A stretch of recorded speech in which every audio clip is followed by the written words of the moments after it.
We're going to attack at 9:47 in the morning, and then we're going to do this, and then we're going to. And if you don't do that, they say, I have a plan. These people know what the plan is. Everybody here knows what the plan is. But it's very unfair to say, because I don't mind being insulted. I've been insulted for many years by the fake news. But you can't.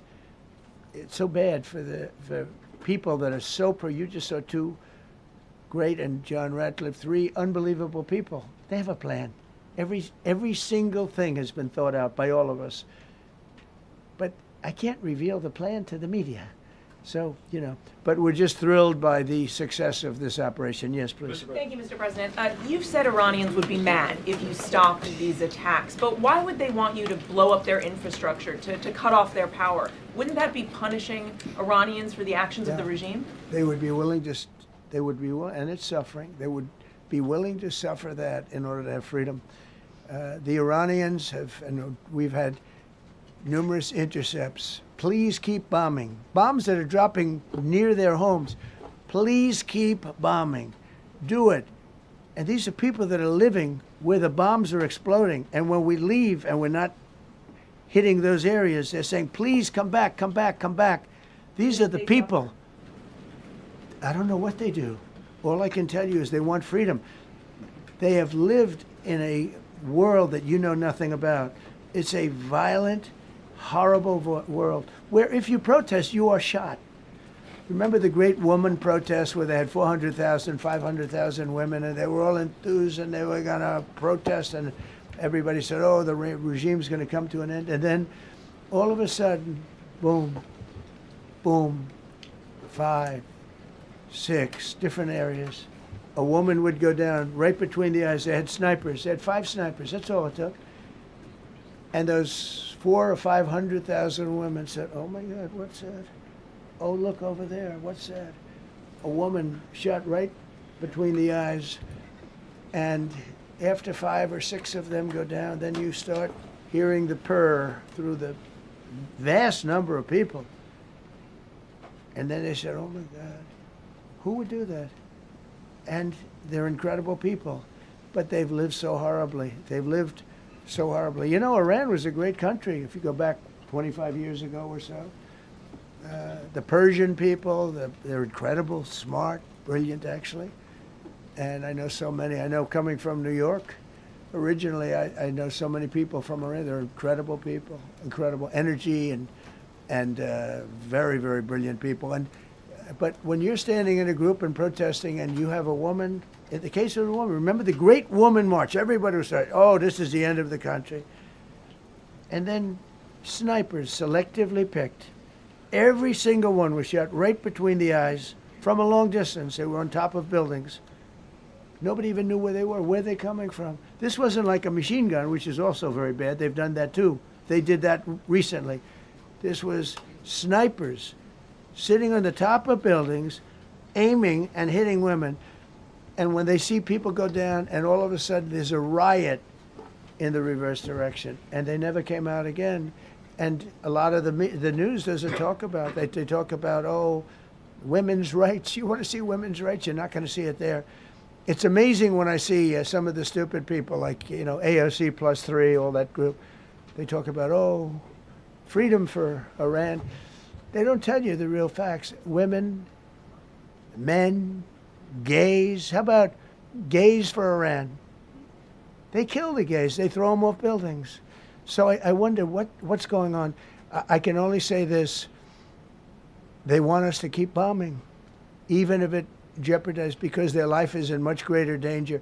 They want freedom for Iran, but it's very hard for them to protest. I actually tell them, I said, don't go out. I fully understand. Nobody in this room would go out. I don't think there's any, because frankly, it's not a question of bravery. We're all brave, right? You're brave, I'm brave, we're all brave. But we're also intelligent. If you have people shooting at you, expert shots with the best rifles you can get, and hitting you right between the eyes every single time, and you're looking here and you're seeing and you're looking here, you're out of there. I don't care who it is. Please. Mark Meredith, Fox News. I know that. Oh, thank you. How would I not know that? Go ahead. America's watching. No. Good job. Can we go back to the weekend? First off, was everyone on board with the operation, or were there people that were trying to talk you out of going through with the operation this weekend? Not everybody was on board. Somebody else within No, your- there was military people, very professional, that preferred not doing it.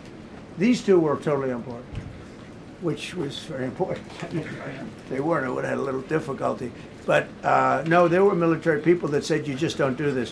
You don't go into the heart of a very powerful military. You know, this is, hey, you have countries and countries. You have some countries where military is not their strong suit. This whole thing is militarized like nobody's ever seen before. Half the people are wearing uniforms.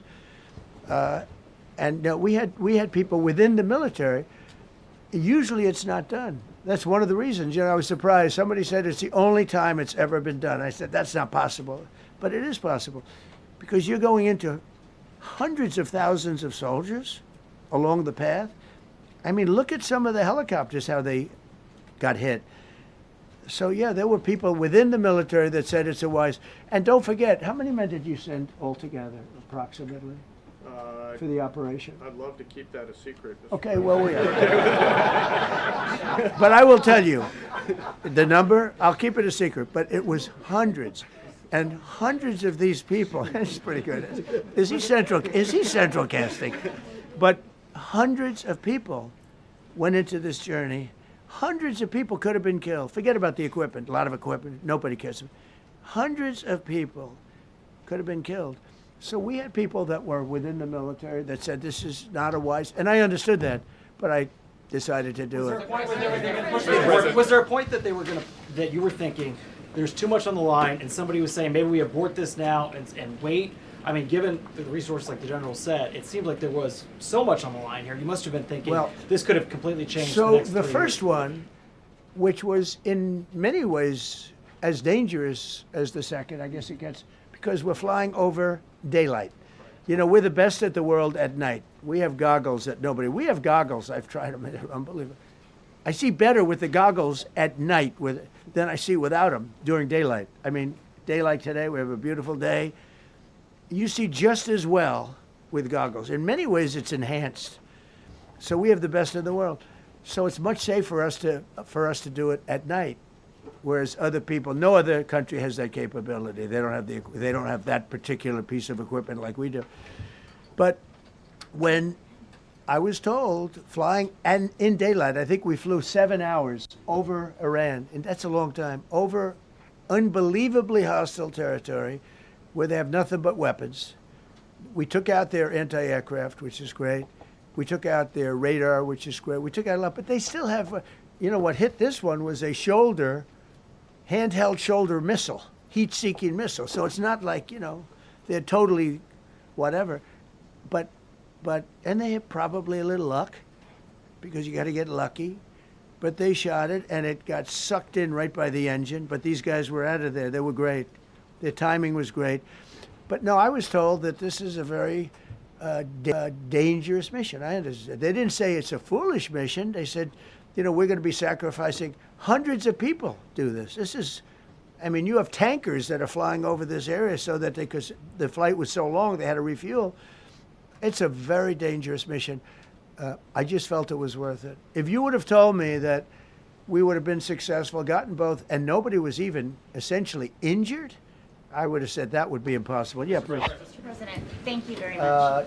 Thank you, sir. Well, I'll come back to you. Okay, thank you. Given that you are now dealing, you say, with a more reasonable, less extreme leadership in Iran, what does that mean for the protesters, for the human rights movement in that country after this conflict? Well, I What's think your positive. expectation? Yeah, if they assume control, if we do something and they assume control, I think it's very positive, a big step.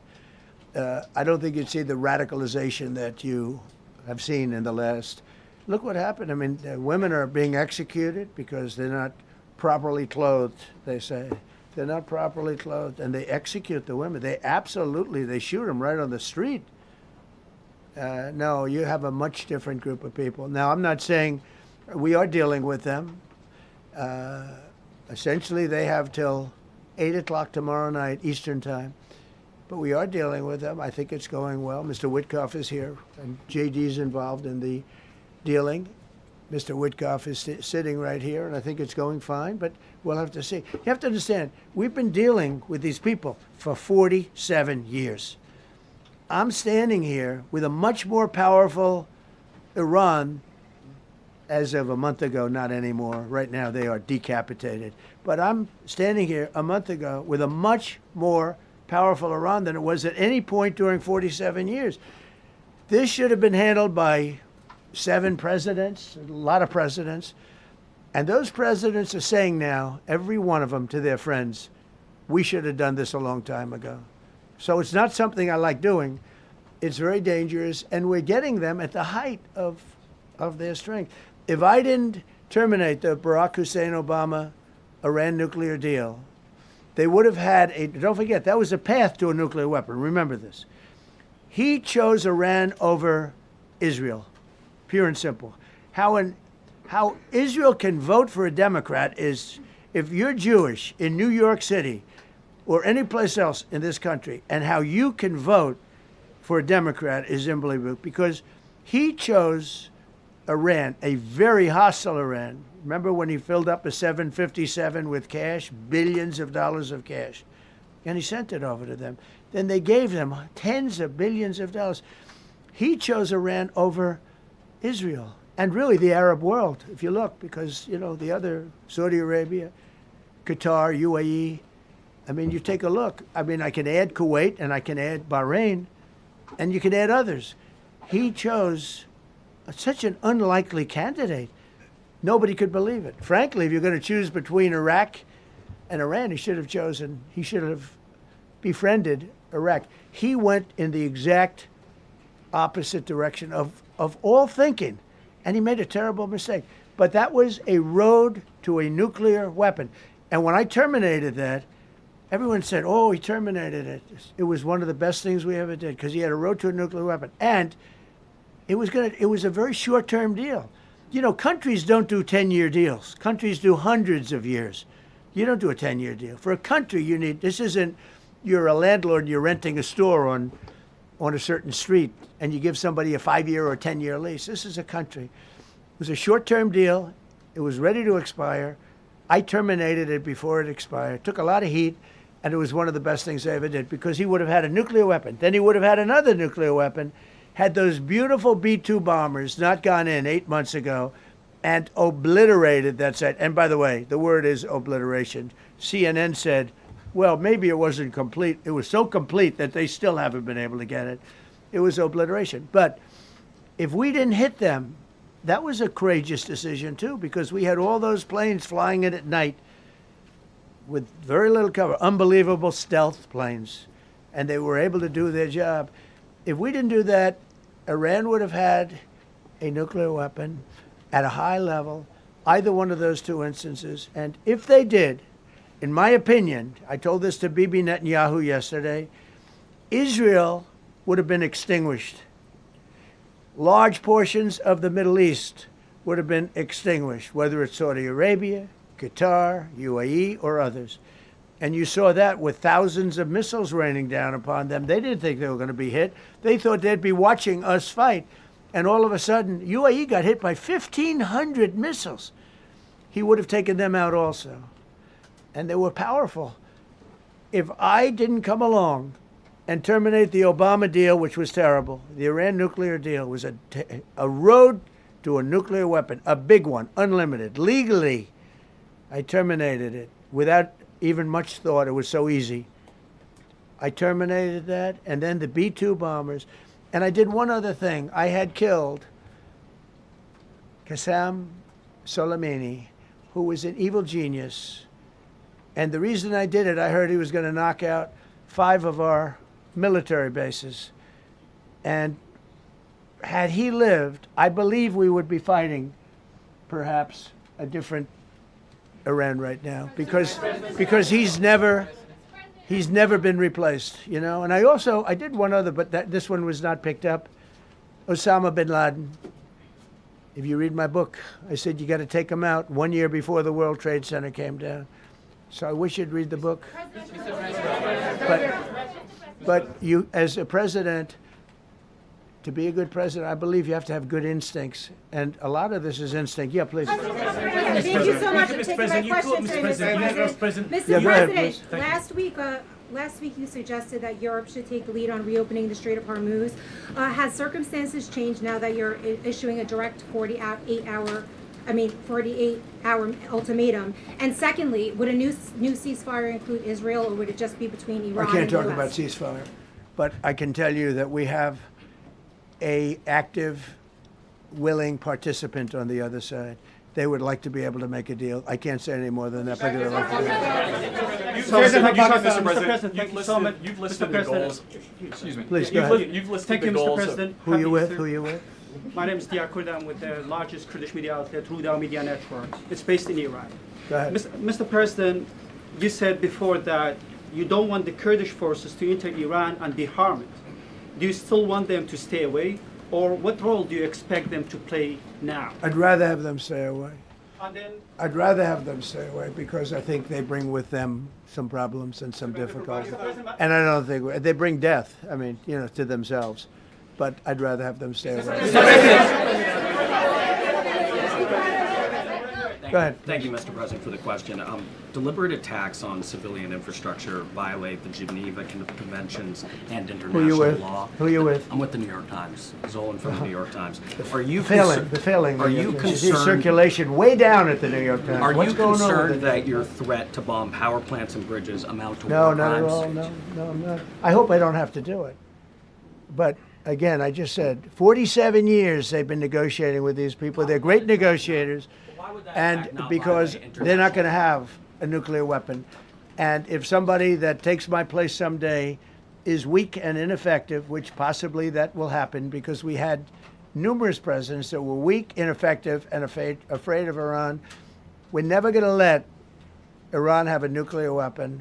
And if you think it's okay for people that are sick of mind, that are tough, smart, and sick, really sick, from a policy standpoint, from a any which way you want to say, mentally, these are disturbed people. If you think I'm going to allow them, and powerful and rich, to have a nuclear weapon, you can tell your friends at the New York Times, not going to happen. It means violating international law. Quiet. You no longer have credibility at the New York Times.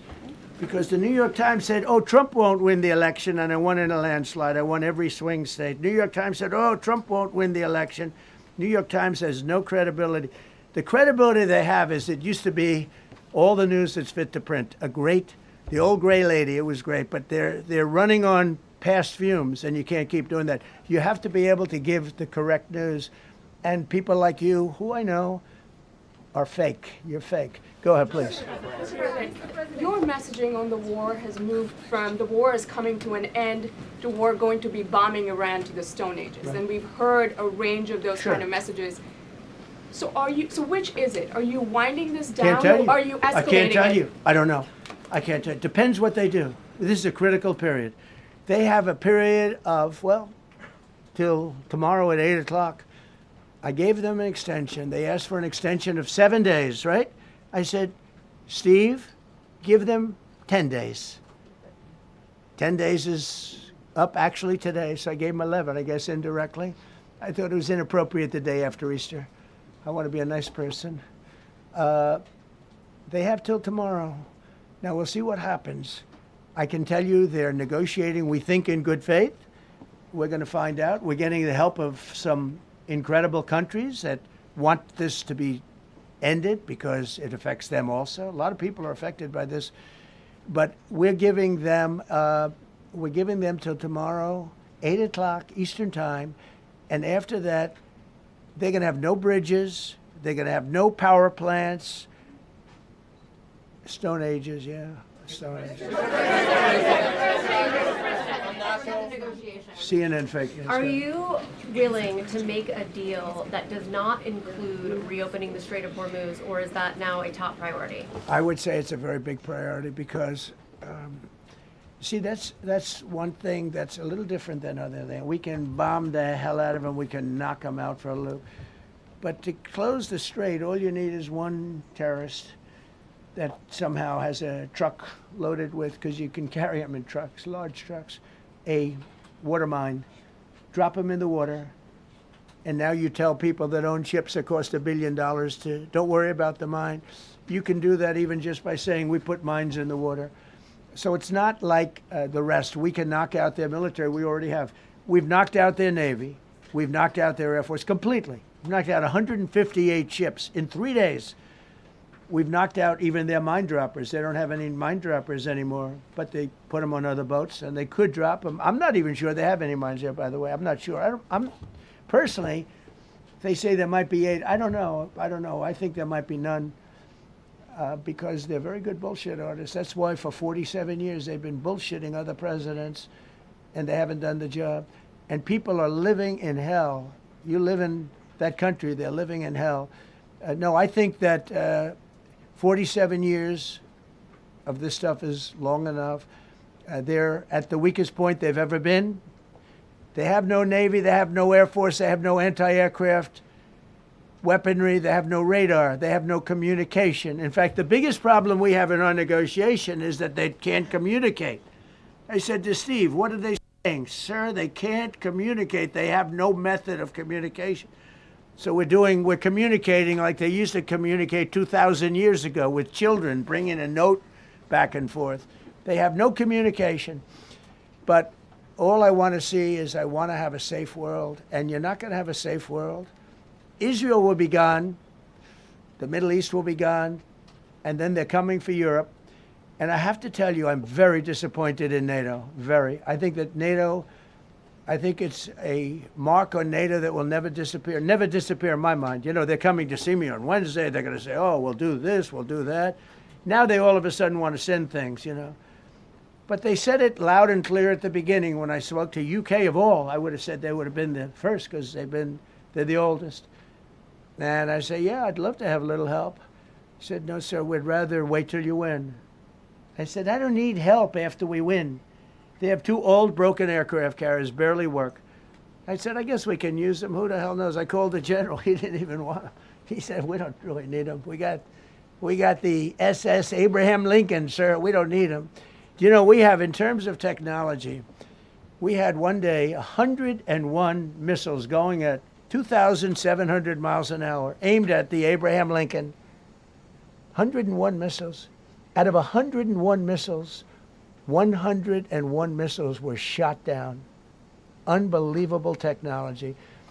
10 years ago, 5 years ago, I don't know if that would have been possible, but 10 years ago, that wouldn't have been possible.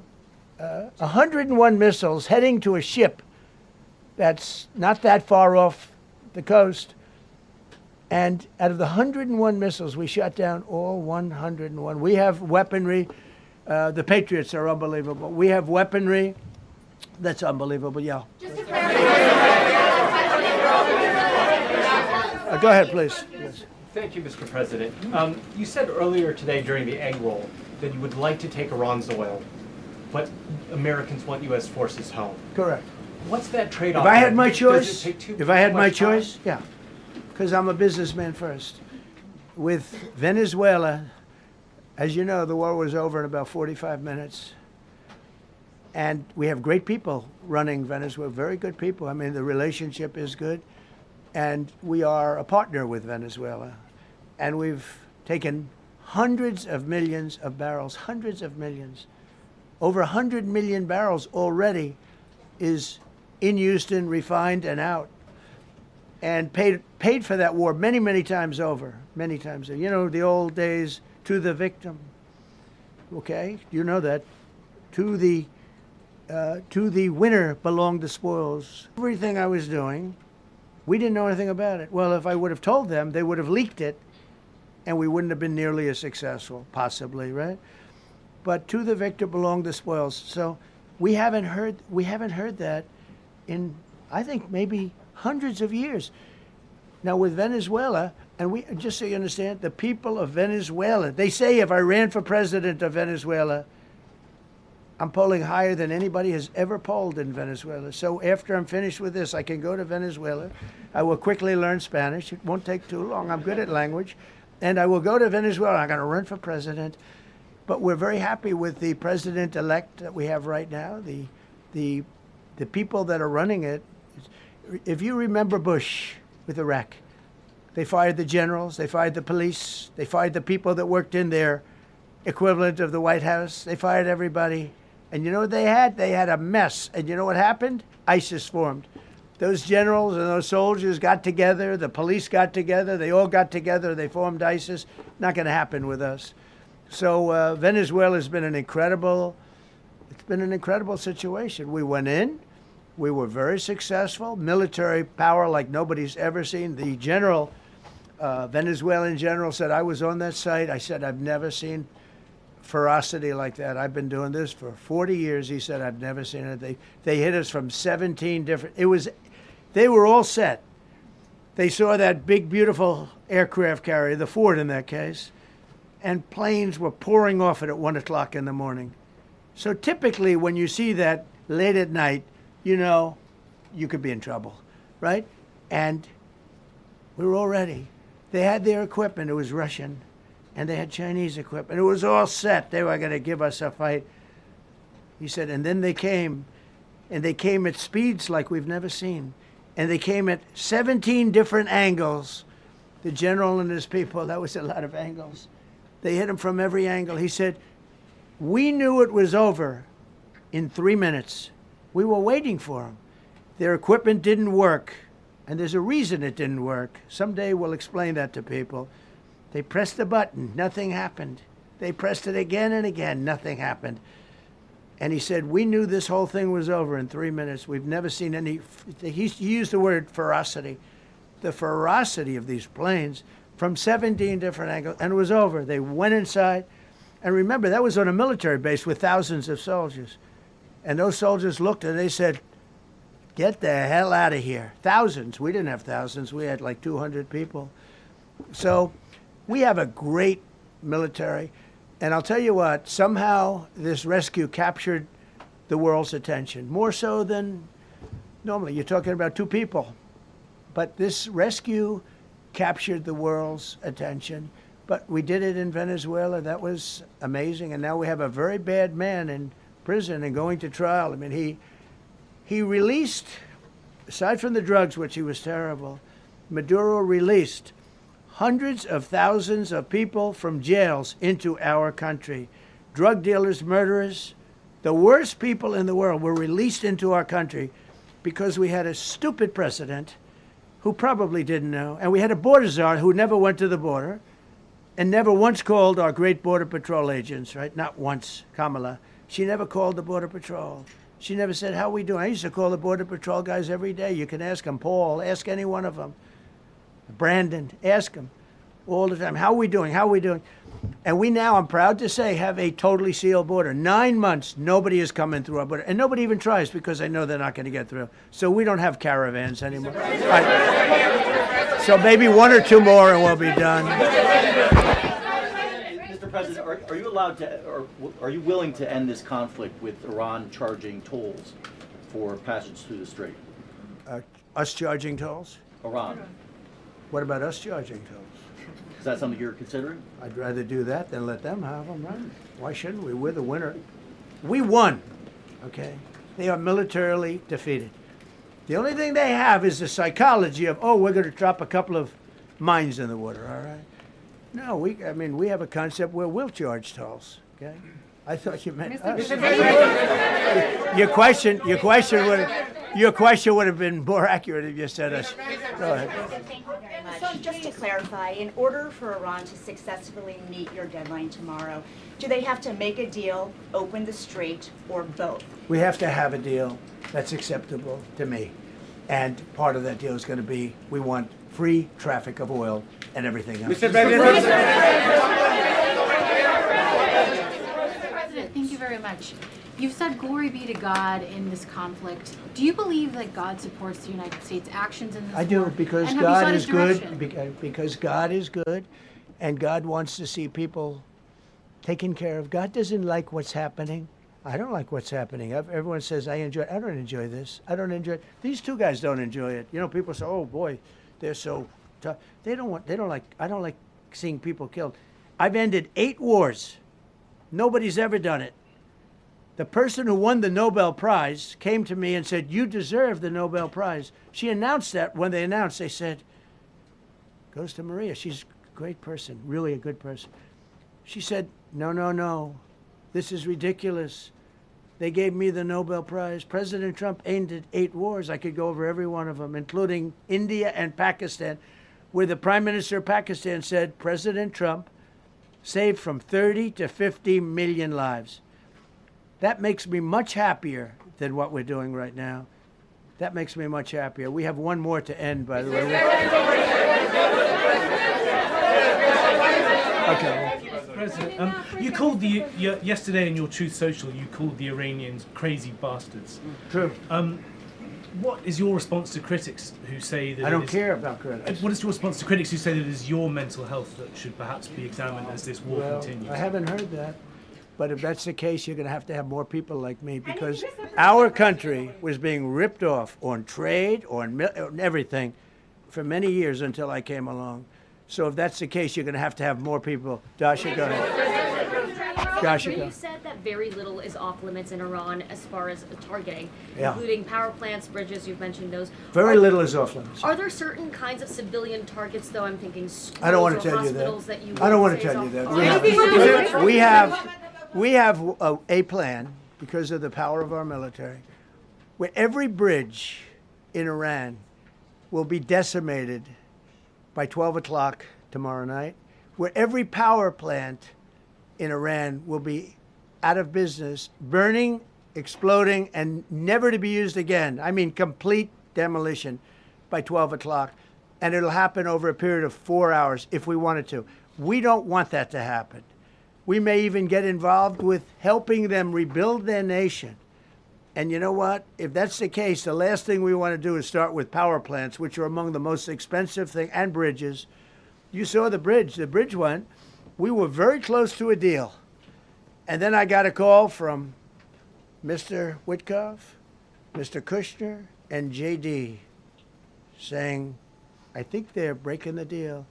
I said, "Tell them that's okay. Don't worry about it. But tell them to look out their window and watch." And within 45 minutes, I gave the order to knock out the biggest bridge. I gave the order, knock out the biggest bridge in, I believe, the Middle East, but the biggest bridge in Iran. And within 10 minutes after I gave that order, that bridge was over. So do I want to do that? No. Do I want to destroy their infrastructure? No. It will take them 100 years to rebuild. Right now, if we left today, it would take them 20 years to rebuild their country, and it would never be as good as it was. And the only way they're going to be able to rebuild their country is to utilize the genius of the United States of America. You voiced your displeasure with NATO in the past. Is there a danger to the U.S. not being the de facto of the leader of the alliance, and then other powers within the alliance then getting the decision making when it comes to wars and nuclear weapons? No, it's not a danger. Look, we went to NATO. I didn't ask very strongly. I just said, "Hey, if you want to help, great." "No, no, no, we will not help." I said, "That's all right. You don't want to help?" Because I've always said NATO's a paper tiger. See, NATO's a paper tiger. Putin's not afraid of NATO. Putin's afraid of us, very afraid of us. And he's explained it to me a lot of times. I got to know him very well. I know him very well. NATO's a paper tiger. NATO is us. And when we needed them, we didn't need them, by the way. We didn't need them, obviously, because they haven't helped at all. Just the opposite. They've actually gone out of their way not to help. They didn't even want to give us landing strips. Think of it. And it's not just NATO. You know who else didn't help us? South Korea didn't help us. You know who else didn't help us? Australia didn't help us. You know who else didn't help us? Japan. We've got 50,000 soldiers in Japan to protect them from North Korea. We have 45,000 soldiers in South Korea to protect us from Kim Jong-un, who I get along with very well, as you know. Do you notice he said very nice things about me? He used to call Joe Biden a mentally retarded person, okay? So don't tell me about your stuff. Joe Biden, he said he's a mentally retarded person. He was so nasty to Joe Biden. It was terrible. But to me, he likes Trump. And Do you notice how nice things are with North Korea? It's very nice. But we have 45,000 people, soldiers, in harm's way, right next to Kim Jong-un with a lot of nuclear weapons. 45, which should have never happened if a certain president, I'm not going to mention this president because I happen to like him, believe it or not, but if a certain president did his job, Kim Jong-un would not have nuclear weapons right now. But they were all afraid to do their job properly. But just to conclude and just to finish, Japan didn't help us, Australia didn't help us, South Korea didn't help us, and then you get to NATO, NATO didn't help us. There were some countries that did. Now, countries that have been good, now you could also say they're got to be a little bit more involved because they're in the territory, but Saudi Arabia has been excellent, Qatar has been excellent, UAE has been excellent, Bahrain, Kuwait. I mean, Kuwait did shoot down 3 of our planes. The only planes, really, that we lost with friendly fire, they call it. I call it unfriendly fire. They unfortunately didn't know how to use our great Patriots. The pilot said, what kind of a missile's coming at us? Patriot. Boom, they got out. Because they know a Patriot never misses. So they had beautiful Patriots. There were planes heading in their direction. Unfortunately, they decided to shoot those planes. They were our planes. So, NATO is a paper tiger. Now, he's coming to see me on Wednesday, as you know. He's a wonderful guy. Secretary General is great. And Mark Rutte, he's a great person, but he's got... And it all began with, if you want to know the truth, Greenland. We want Greenland. They don't want to give it to us. And I said, bye-bye. Okay, thank you very much, everybody. Thank you. America ने तारीख का अहम operation अंजाम दिया। अमेरिकी सदर Donald Trump गुफ्तगू कर रहे थे